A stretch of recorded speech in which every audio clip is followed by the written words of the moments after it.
Bueno, pues yo creo que entramos en una etapa de mercado muy de dientes de sierra, tremendamente pendientes de la inflación, que es lo que nos ha fallado la semana pasada. Recordemos que el viernes, al final, pues salió un deflator del consumo privado americano inesperadamente alto, con repunte en lugar de ligero recorte,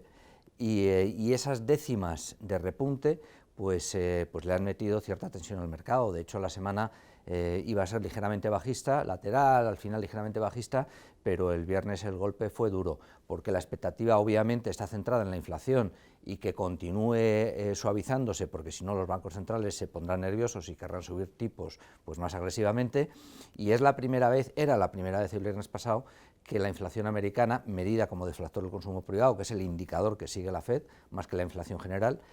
bueno, pues ese medidor de precios decepcionaba, ¿no? Es verdad que es un dato de febrero y tenemos que tener en cuenta que ahora hay que estar preparados para esto. Me refiero a que si miramos al año 22, fue en febrero del 22 cuando se inició la invasión rusa de Ucrania, de manera que los precios empezaron a subir realmente fuerte a partir de marzo, abril, mayo, incluso junio, ¿no? O sea que tenemos por delante las inflaciones que ahora van a salir del año 23 de marzo, abril, mayo, junio, que deberían ser muy inferiores a las del año pasado, y por lo tanto el efecto espejo, que se llama, debería empezar a ayudarnos. Digo esto porque si la semana pasada lo cerramos con un mal dato de precios americano que fastidió, entre comillas, el mercado al cierre de la semana, esta semana lo importante que tenemos son dos datos de inflación. Hay varios indicadores, hay confianza del consumidor americano, duraderos americanos, pero sobre todo miércoles y jueves. El miércoles tenemos la inflación alemana, que está en 8,7 y se estima que podría moverse hasta 8,6, pero es dato de febrero, por lo tanto es dato previo a esa comparativa a efecto espejo con el año pasado, es decir, es un dato que todavía no se va a beneficiar por la comparativa del año pasado de subidas de precios a partir de marzo,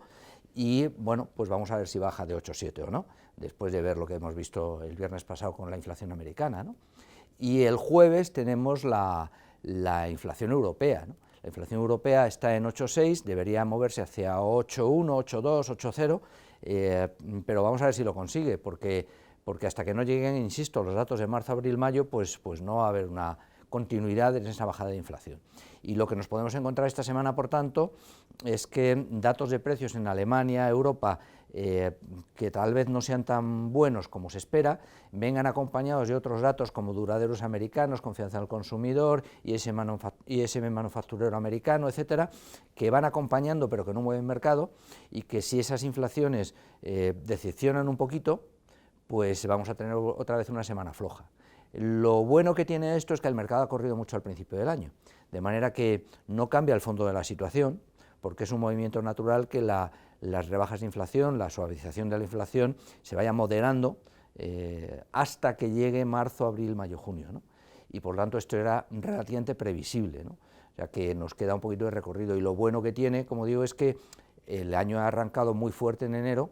y eso hay que corregirlo un poco para dejarlo en niveles algo más atractivos de cara a final de año. Yo creo que lo más importante es ver luego en marzo, abril, mayo, si la inflación sigue suavizándose, que yo creo que pasará, que efectivamente sucederá eso, quiero decir,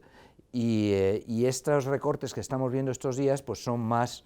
interpretables como una oportunidad para entrar y recomponer carteras y posicionarse de cara a un ciclo expansivo de años 23, 24, 25 que va a acabar saliendo bien, salvo que pase algo muy raro en Ucrania y Rusia, pero este conflicto vamos a convivir con él pues 2-3 años, y por lo tanto tenemos que tratar de entrar a precios algo más atractivos para posicionarnos, como digo, de cara a final de año, 24, incluso 25, ¿no? Esto no cambia el fondo, pero vamos a tener a corto plazo, como he empezado diciendo, un mercado mucho más de dientes de sierra y tremendamente nervioso por la inflación. Muchas gracias.